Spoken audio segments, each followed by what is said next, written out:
Hilchos Shmittah v'Yovel Perek Chi'i, the laws of the sabbatical year and the Jubilee year, chapter 9.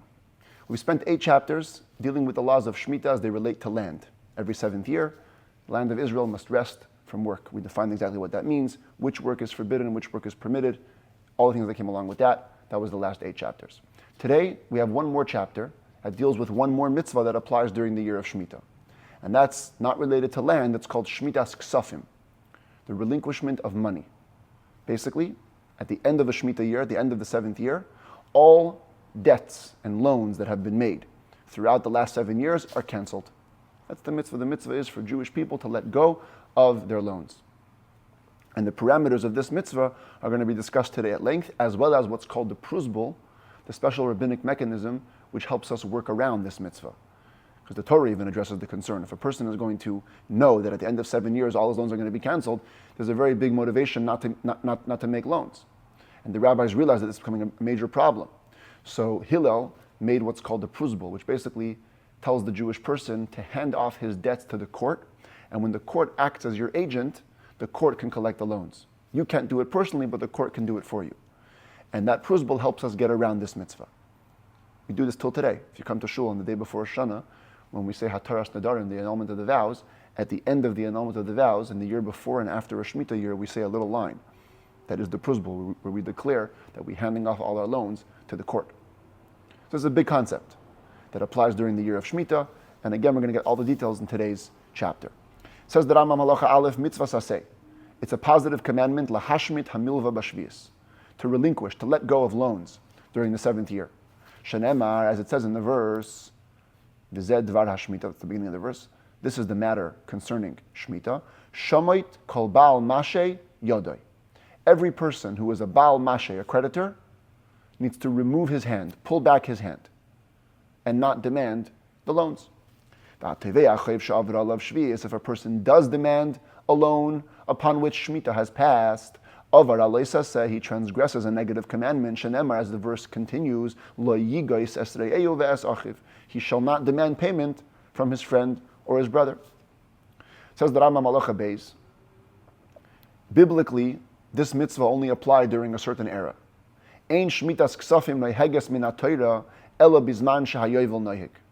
The mitzvah of shmitas ksafim, the mitzvah of relinquishing loans, only applied biblically at a time when the Jubilee year was observed. Tomorrow we'll start learning the laws of the Yovel year, the Jubilee year. Every 50 years, we treat it as if it's Shmittah again. We don't work the land, etc. There's another special mitzvah that applies during Yovel, which is that all real estate sales that were made during the last half century revert to their original owners.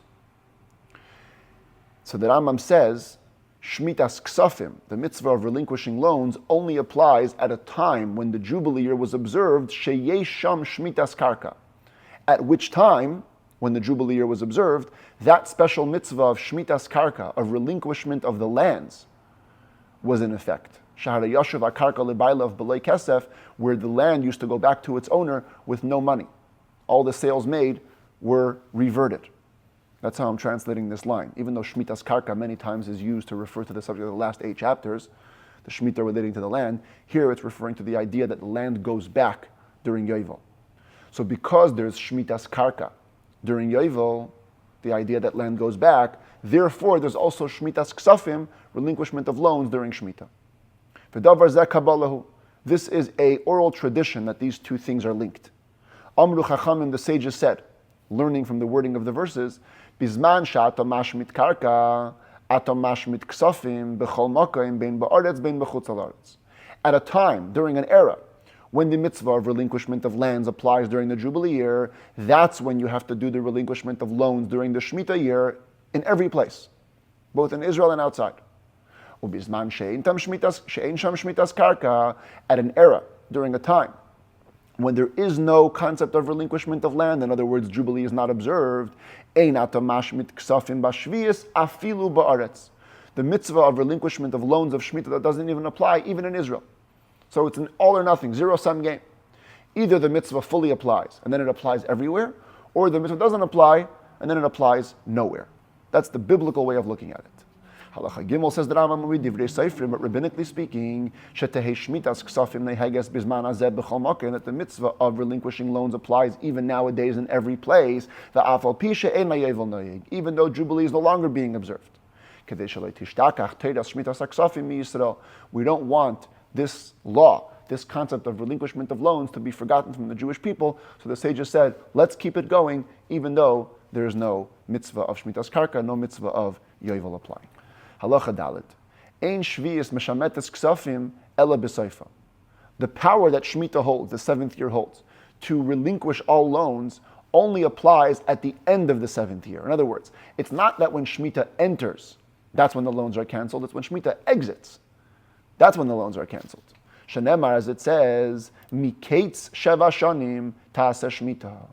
At the end of 7 years, that's when you'll make the relinquishment. V'zeh dvar Shmittah. And this will be what the relinquishment means, as the verse continues, Shomer kol ba'al masha yada, let every creditor remove his hand. That's what the word says. At the end of 7 years, make the Shmittah. V'sham hu omer. Now, in the Torah it also says, using very similar words, Miketz sheva shanim b'moyed shnas hashmita b'chag HaSukkos. At the end of 7 years, at the time of the year of Shmittah, on the Sukkos holiday, this is the pasuk which describes the mitzvah of Hakel, that every 7 years we're supposed to go, all Jews, to the temple, gather there and have the king read certain portions of the Torah. Last year was a Hakel year, 5783.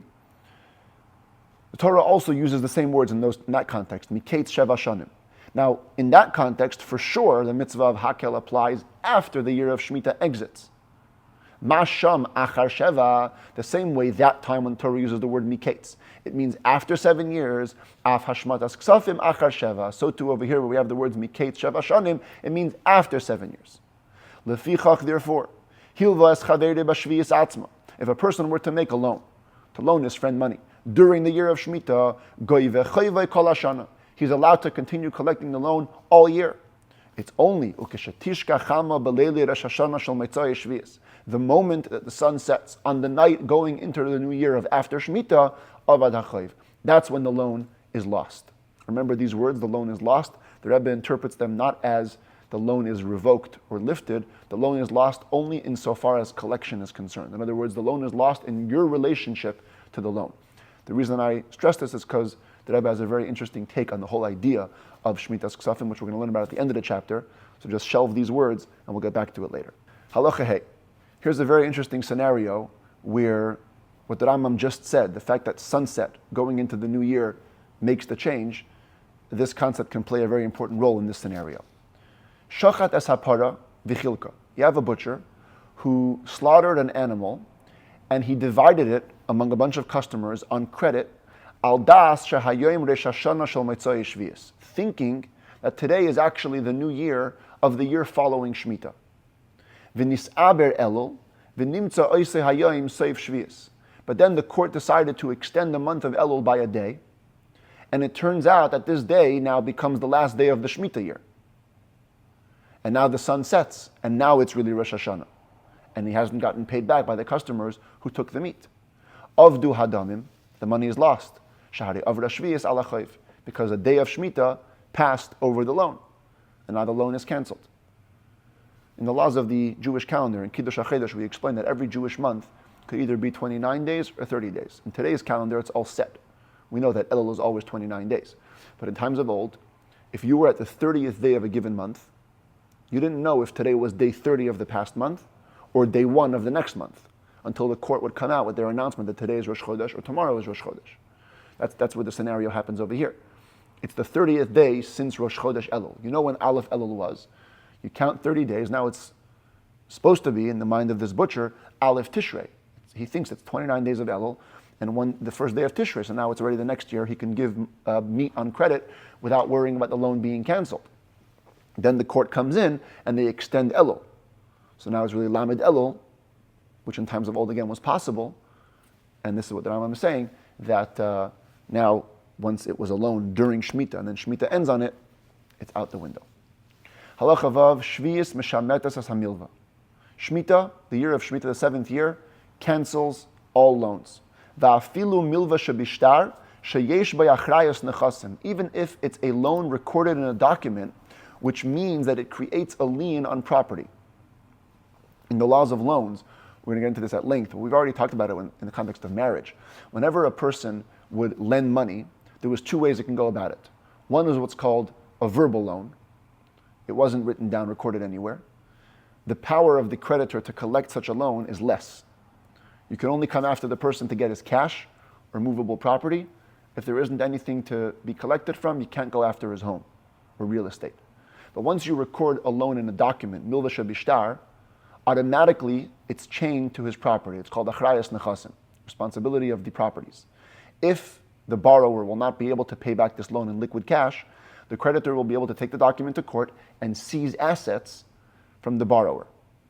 The Rambam here is saying, even though a milva shebishtar, a loan written down in a document, is a very powerful type of loan, Shmittah cancels that loan as well. Shmittah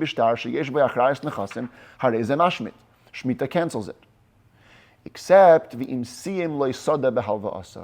if they were so specific that they labeled the field upon which the lien would take effect.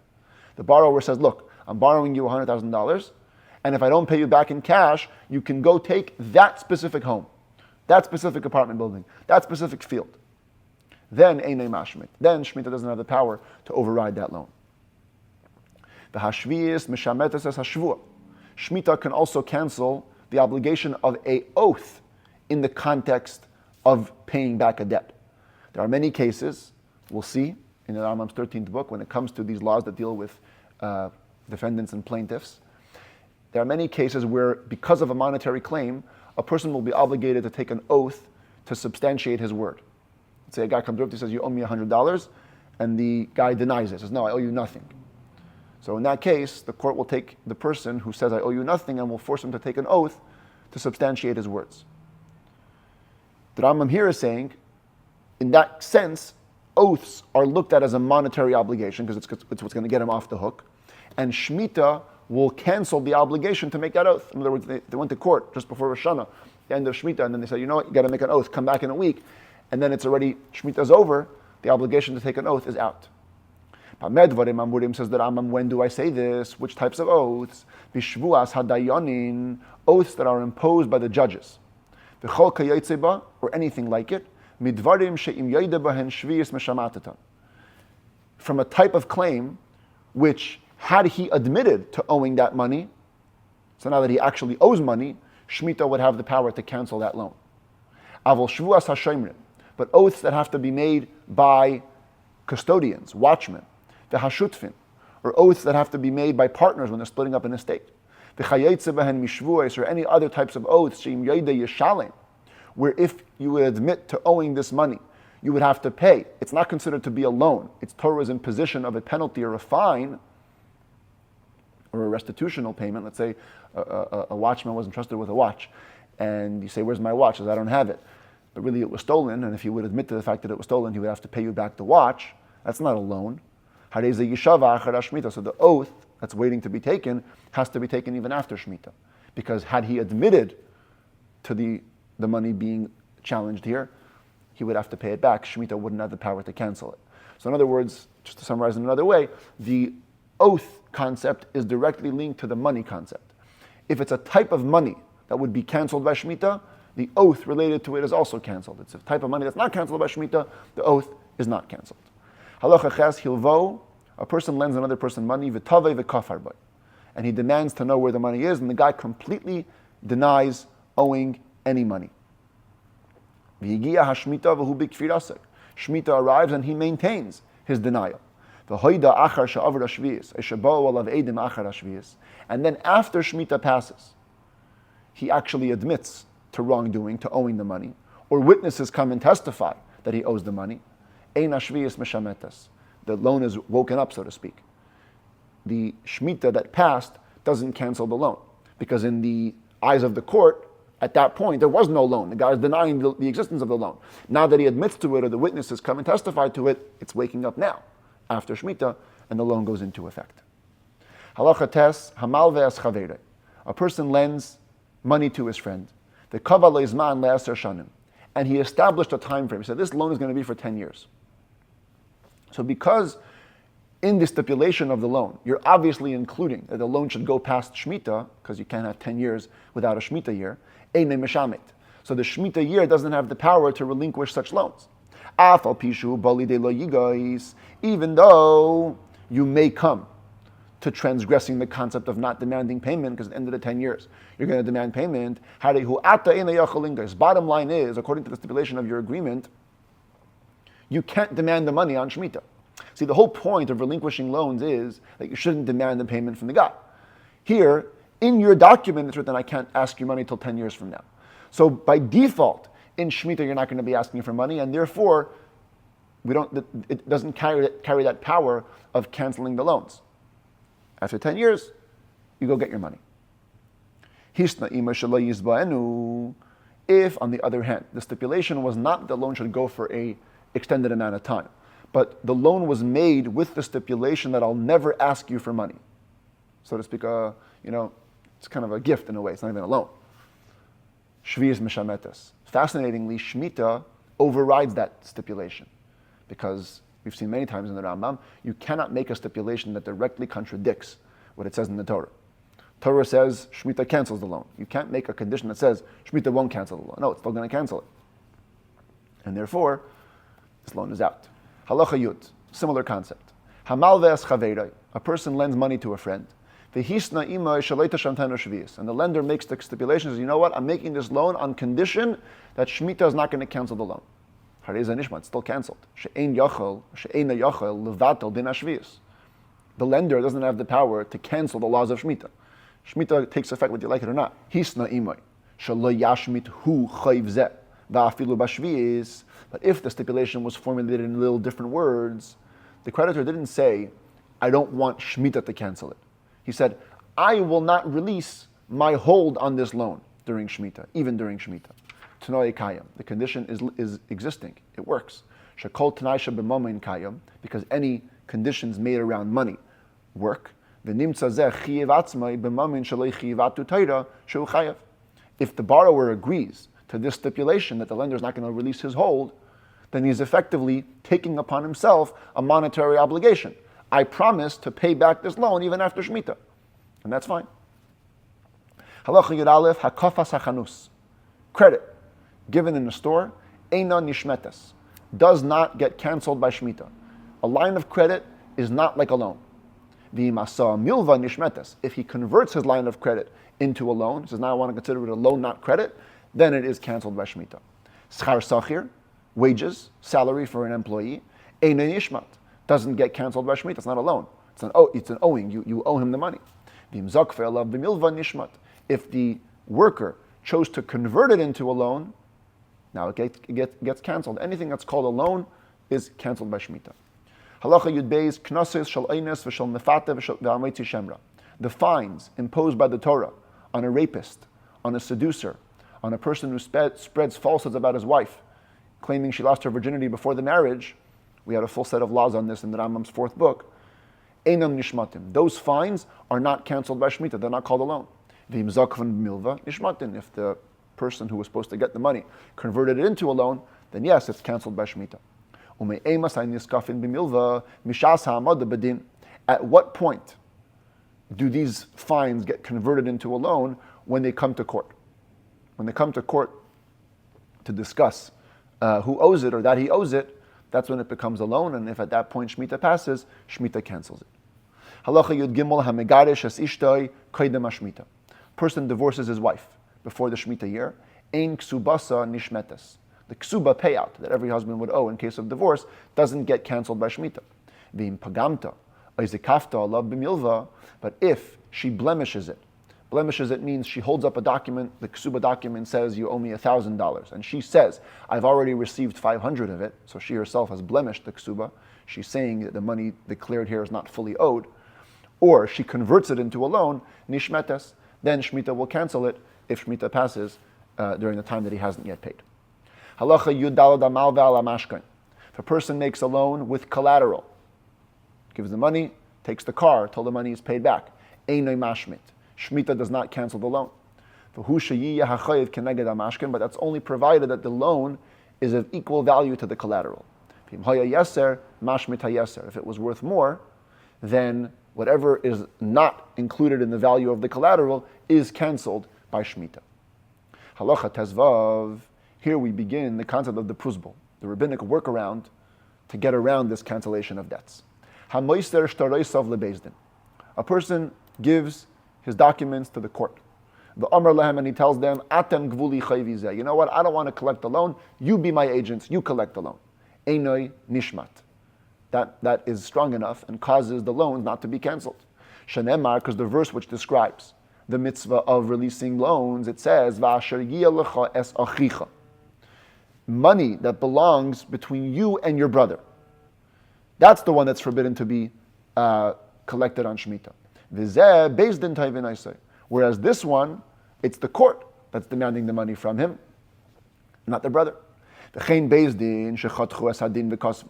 Similarly, if a court decides the rule, the law, and they wrote down, Ish pleini atachayav litin lo zekach v'kach, Mr. So-and-so, you're obligated to give Mr. So-and-so X amount of money, einay nishmat.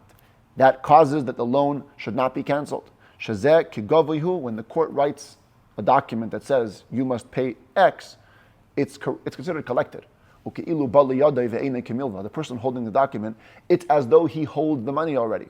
It's not a loan. That's how powerful the court's decisions are. Halacha tazayin kishara Hillel hazaken shenimnu milahal v'zeh. When Hillel the elder observed that Jews were stopping to lend each other money, and thereby they were transgressing what says clearly in the Torah. Torah addresses this issue. It says, watch yourself, lest there be a matter in your heart which would cause you to say, hey, Shmittah is coming, I'm not going to get paid back, let me just not give the loan at all. That's what happened. Jews stopped giving money loans. Hiskin pruzbul. Hillel the elder enacted what's called the pruzbul. It's a document which causes a loan not to be canceled. Ad sheyalvu zeh, which would cause Jews to once again lend each other money. Torah gives the power to the sages. Torah gives a mitzvah with a reason, but when the sages see that it's going to stop tzedakah, they come in and do what needs to be done to recreate this giving society within the Jewish people. However, this workaround, this rabbinic workaround, only applies nowadays to the relinquishment of loans, because anyways, the whole mitzvah is rabbinic in nature nowadays. Back in the time, when relinquishment of loans applied biblically, the pruzbul couldn't counteract it. It wasn't strong enough to override biblical cancellations. Only the greatest of sages could write up a pruzbul document. Like the courts of Rabbi Ami and Rabbi Asi, the greatest Talmudic sages, they were allowed to revoke people's money. In a regular court, didn't have the authority to write a pruzbul. Zehu gufay shel pruzbul. This is the text of a pruzbul. It would say the following words: I give over to you, so and so and so and so, the judges in so and so the place. Shekol chayv sheyeshli, that any loan that I have, she'egbenu kol zman she'eretz, that I may be allowed to collect it whenever I want. V'hadayanin or ha'edim ches min milamata. The judges or the witnesses would sign their names on the bottom. Halacha yutes, a very special and important rule that applies to pruzbul. Ein kaisvin pruzbul ela ala karka. You can only write a pruzbul document if there's real estate involved, which means the borrower needs to own real estate in order for the pruzbul to work. In ein karka la loive, if the borrower doesn't own any real estate, let the creditor, let the lender transfer ownership of the tiniest amount of land within his own field, afilu kelach shel kruv, even an area which a cabbage stalk occupies, and that's considered enough karka to have a pruzbul be composed. If the lender were to lend the borrower a place where he could put up an oven or a range, kaisvin alav pruzbul, that's big enough. You can compose a pruzbul over that. If the borrower had a field under collateral, that's enough considered ownership to write a pruzbul over it. But there has to be some land involved. You can write a pruzbul for a man using property owned by his wife. You can write a pruzbul for orphans using the estate in the possession of the caretaker. Ein lekarka v'la'arev yesh lekarka. If the borrower doesn't have real estate, but the guarantor on the loan has real estate, kaisvan aleh prusbul, you can write a prusbul on that. If the borrower in this case was a lender in a different case and has a borrower of his own who has land that could potentially become his, since it's under his lien, that's enough to write a prusbul over that. If one person borrows money from 5 different people,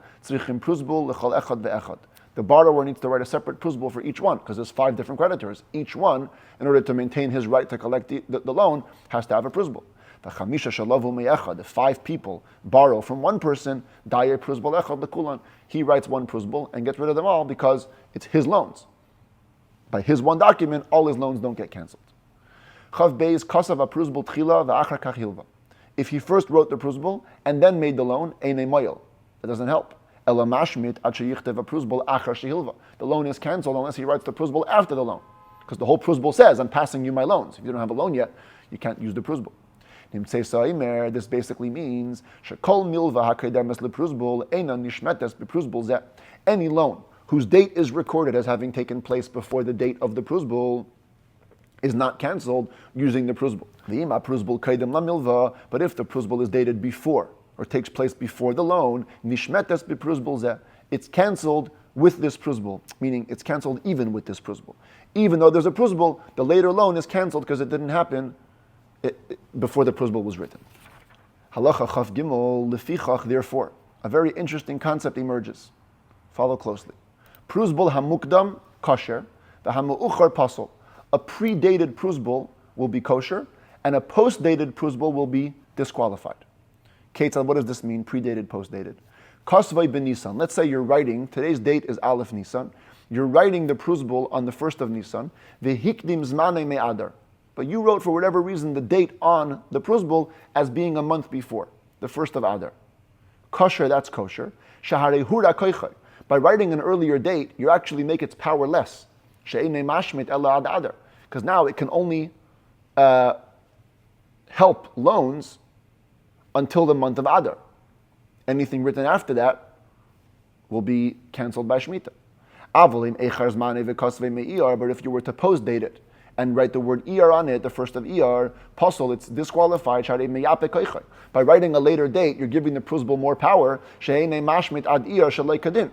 in which you're not going to cancel any loans made until Iyar improperly. Because really the law should only be that it should not cancel loans made till now, till the 1st of Nisan. Bishas Misiras Hadvarim Lebezdin, when you give over the matter to the court. Therefore, anything post-dated is disqualified. A person, a creditor, produces a document after Shmittah, doesn't have a prusbul to accompany it, avad chayva, he loses his loan, cannot collect it. But if he says, no, I had a prusbul, it got lost, Neman, he's believed, because once the time of danger is a reference to the Talmudic era when the Romans made many decrees against Torah observance, including a prusbul. From then on, the sages were very lenient about prusbuls. They said, Bal chayv goyva shalei prusbul, that a creditor can collect money even without a prusbul, as long as he says that he had one. But not only that,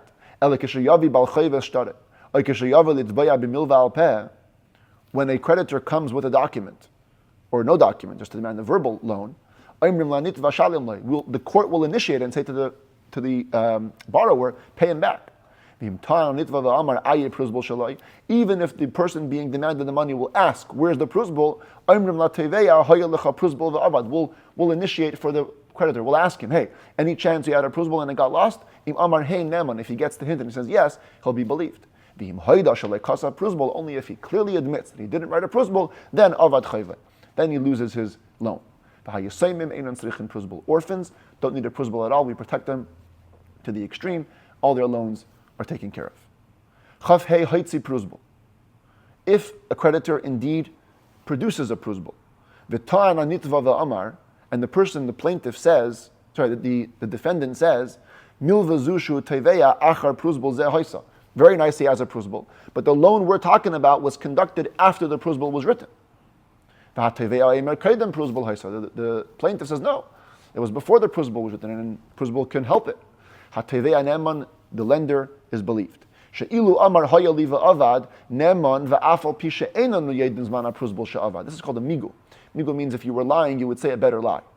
If the lender would have said, hey, I had a pruzbul and it got lost, he would be believed even without a pruzbul, even though we don't know the time when the pruzbul was written. So certainly if he's holding a pruzbul and he's saying, hey, the loan happened before the pruzbul was written, there's no reason not to believe him. Halacha chavav. Ta'an an mitva ve'amar. The plaintiff comes, asks the defendant for money. After Shmittah, the defendant says, it was a loan that we're talking about. Loans are canceled by Shmittah.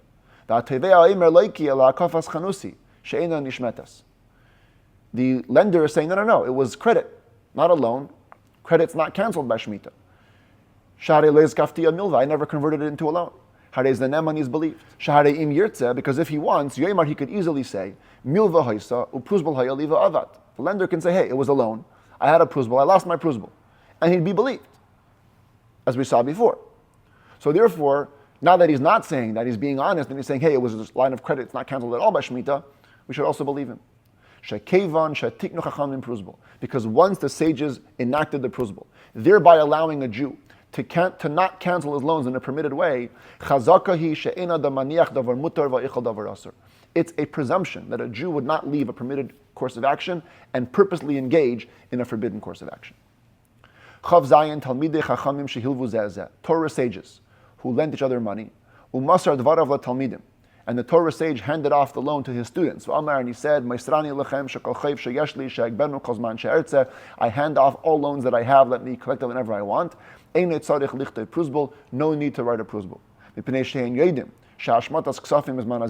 Because Torah sages for sure know that the whole mitzvah of relinquishing loans is rabbinic nowadays. With their words, they can push off that mitzvah. Anybody who returns a loan that Shmittah passed, he's an honest borrower. Even though Shmittah passed, he returns the loan. The sage's spirit was very pleasant with him. They loved such people. Nevertheless, the lender, when the borrower comes to return it, he needs to tell him, Mashmitani. Hey, I'm a Torah observant Jew. I released my connection to this loan. You've already been exempted from me by the very fact that Shmittah passed. Amar loy, if the borrower says, Afal pikein, ritzayni shetekabel, nevertheless, I want you to take it, yikabel mimenu, you could take it from him. Shenemar lo yigais, because it says, you shouldn't demand. V'harei le nagas, he didn't demand. Even then, the borrower should never say, I'm paying this to you back as your loan. He should say, no, it's my money. I'm giving it to you as a gift. The Rabbi has a long talk on this halacha. The core question is, if Shmittah really cancels loans, how could you call it a loan after Shmittah? You're returning a loan after Shmittah. It's not a loan. It's canceled. And the Rabbi basically understands, just in short, that the mitzvah of canceling loans is a very specific concept. First of all, it's not automatic. Every lender, needs to personally relinquish his attachments to the loan. Secondly, the halachic definition of this letting go is simply that, letting go. It's in the word, Shmittah. It's not revoking or erasing the debt. It's me moving back my hands and not collecting or not being connected to that loan. What that does is, it only relinquishes or cancels the connection between person to person, between lender and borrower. But the essential lien of the debt still remains in some ethereal way, some ethereal legal way. And therefore, if the borrower chooses to return it to the lender, it's considered machzir chayv, because the chayv at its core is still there. The person has to say, hey, mashmit ani, I am releasing my connection. But if the guy chooses to return it, he can still return it, and it's still called returning a chayv, and therefore he can take it back. I gave you the very, very short version of it. That's the general concept. If a borrower returns the loan without saying these words, keep the conversation going till you get it out of him, till you say, the borrower has to say, it's my money, I'm giving it to you as a gift. If he didn't say that, never take it from him. Let him take his money and go. You cannot take back that money without having that declaration made. If a person purposely stops himself from lending a friend before Shmittah. Shema yis'acher achiv shalevi yishamit, for fear that the loan will be delayed and it will be cancelled. Avar b'leisaseh, he has transgressed a negative commandment. Shenemar, it says clearly, hishamer lecha pen. Watch yourself, lest you tell this to yourself in your heart and don't give loans. V'ched gadalu, it's a huge sin. Shadei yisira alav Torah b'shnei lavin. Torah has two negative expressions about it. Shenemar hishamer lecha pen. It says, watch yourself, lest. V'chol makim shenemar hishamer oy pen oy al. Whenever Torah uses the word hishamer or pen, they both mean negative commandments. So here you have two negative commandments. Torah was very particular about this bad thought. It calls it without a yoke. It's idolatrous almost. Torah even goes further and says, you shouldn't stop yourself, rather you should give it to him. As the next verse says, give, surely give to him. Don't have a bad heart when you give it to him. And Torah, Hashem promises that the reward for this mitzvah comes even in this world. As it says, for because of this matter, Hashem will bless you. For giving a loan, even though it might get cancelled, you take the risk, but you give tzedakah, Hashem will surely come back and bless you for that.